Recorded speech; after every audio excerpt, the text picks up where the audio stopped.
కూతురు పెళ్లి చేయాలి. పంతులు గారు 3 సంబంధాలు ఇచ్చారు. ఒక డాక్టర్, ఒక ఇంజనీర్, మరో సాఫ్ట్వేర్. ఆడపిల్ల తండ్రి చెప్పాడు, పంతులు గారు నాకు ఈ పెద్ద పెద్ద డిగ్రీల మీద మోజులేదండి, కొంచెం కామన్ సెన్స్ ఉన్న కుర్రాడే చాలన్నాడు. దానికి పంతులు గారు, మహాప్రభు ఏం మాట్లాడుతున్నారు, common sense is not common అండి, ఇలా అయితే నేను సంబంధాలు చూడలేను, డిగ్రీలు తేగాలను కానీ కామన్ సెన్స్ యాడ్ని తెస్తాం అన్నాడు. సో కామన్ సెన్స్ అంటే ఈ రోజుల్లో చాలా కష్టమైపోయింది. చదువుకి కామన్ సెన్స్కి సంబంధం లేదు. ఏమీ చదువుకొని పల్లెటూరు ముసల్దాన్లో కూడా కామన్ సెన్స్ ఉండొచ్చు. అన్నీ చదివిన ఎదవలో ఎంత వెతికినా దొరకపోవచ్చు.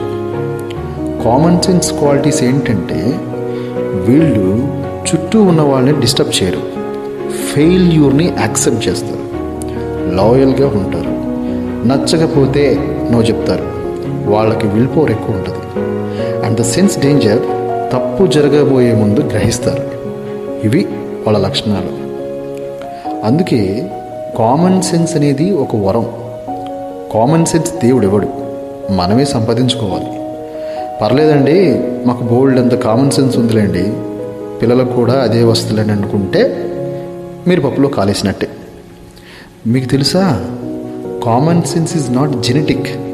సైంటిస్టులు కూడా జీన్స్ని చెక్ చేసినప్పుడు మిగతా అన్నీ కనిపిస్తున్నాయి వాళ్ళకి, కానీ ఎంత వెతికినా ఈ కామన్ సెన్స్ కనిపించలేదంట. మీకెంత కామన్ సెన్స్ ఉన్నా మీ కడుపున బుర్ర తక్కువ ఏదో పుట్టే అవకాశాలు మెండుగా ఉన్నాయి. అది వారసత్వంగా రాదు. పండిత పుత్ర పరమసుంఠ అని ఊరికి చెప్పలా. మనం పెరిగిన ఎన్విరాన్మెంట్ వల్ల మనం కామన్ సెన్స్ నేర్చుకుంటాం. అదే ఎన్విరాన్మెంట్ వల్ల మనకున్న కొంచెం కామన్ సెన్స్ కూడా దొబ్బుద్ది. చుట్టూ ఎదవలుంటే మనం కూడా అలానే తయారవుతాం. అంటే మన పిల్లలకి కామన్ సెన్స్ అంటే ఏంటో మనమే నేర్పాలి. ప్రపంచం నిండా స్టూపిడిటీ డిస్కో డ్యాన్స్ వేస్తుంది. మూర్ఖులు ఎక్కువగా ఉన్న ఈ సమాజంలో కామన్ సెన్స్ ఉన్నవాళ్ళు బతకడం చాలా కష్టం. అన్ని కష్టాలు వాళ్ళకే. మనకి కామన్ సెన్స్ ఉందని తెలిస్తే అందరూ కలిసి మనల్ని చంపేస్తారు. దయచేసి అది మనకున్న విషయం ఎవరికి చెప్పొద్దు. కామన్ సెన్స్ ఉన్న వాళ్ళందరూ డేంజరస్ స్పెసెస్, అంతరించిపోతున్న జాతి మనం. లెక్క పెడితే పురుగుల కన్నా తక్కువగా ఉన్నాం మనం. మన జాతి బతికి బట్టగట్టాల్సిన అవసరం ఎంతైనా ఉంది. కాబట్టి మనందరం విప్లవకారుల్లాగా సీక్రెట్గా బతుకుతూ మన ఉద్యమాన్ని చాప కింద నీరులాగా మెల్లగా తీసుకెళ్దాం.